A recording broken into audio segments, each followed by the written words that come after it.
Hello guys, બીજી બ્લોગમાં સ્વાગત છે। આપણે છીએ મથુરામાં આવેલું રાજાધિરાજ શ્રી દ્વારકાધીશ મહારાજનું મંદિર, જે યમુના ઘાટથી બિલકુલ નજીક જ આવેલું છે। યમુનાજીના ઘાટમાં આપણે નૌકા વિહાર કર્યા બાદ મંદિરે પહોંચ્યા।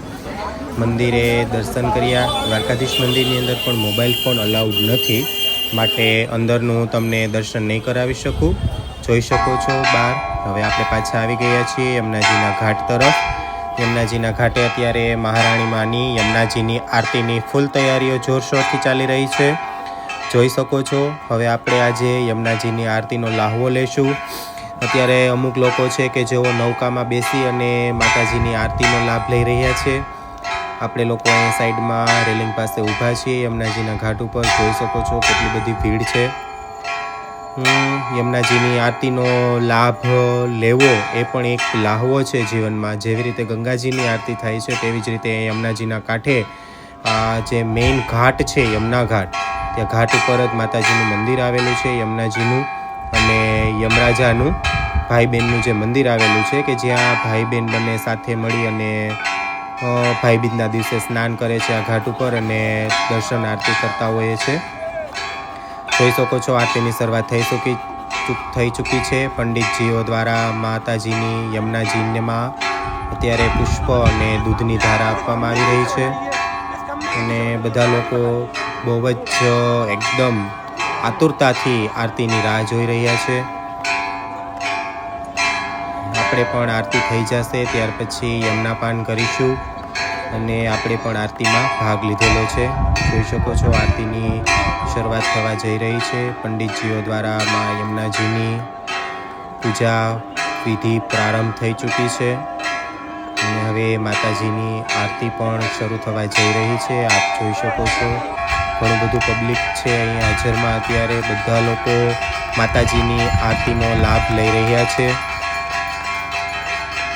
જય જય મહારાણીમાં, જય જય યમુનાજી। જોઈ શકો છો આપણે આરતીનો બધા લોકો બીજી બ્લોગ દ્વારા તમે પણ લોકો લાભ લો। અરાઉન્ડ અહીંયા લગભગ 6:30 સવા 7ની આસપાસ, 6:30 થી 7 સવા 7ની આસપાસ આરતી માતાજીની થતી હોય છે। આ જે યમુનાજીનું મુખ્ય મંદિર આવેલું છે યમુના ઘાટે, આ ત્યાંની આરતી છે।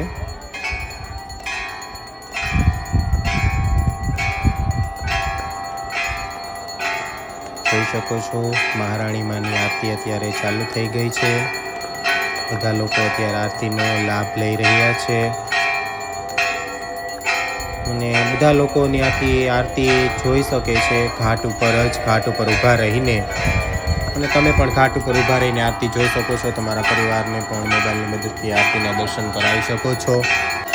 આ લાઈવ આરતી છે।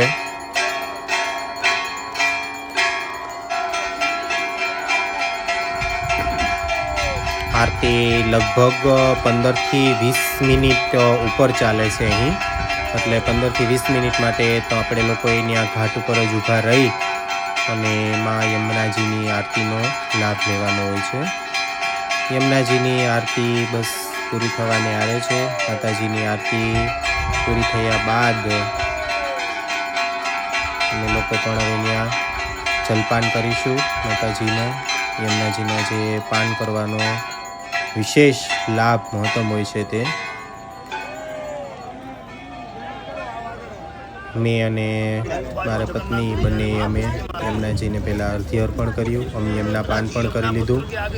યમુના પાન કર્યા બાદ અમે માતાજીને અર્ઘ્ય આપ્યું। જો તમને મારો બ્લોગ ગમ્યો હોય તો લાઈક કરો, શેર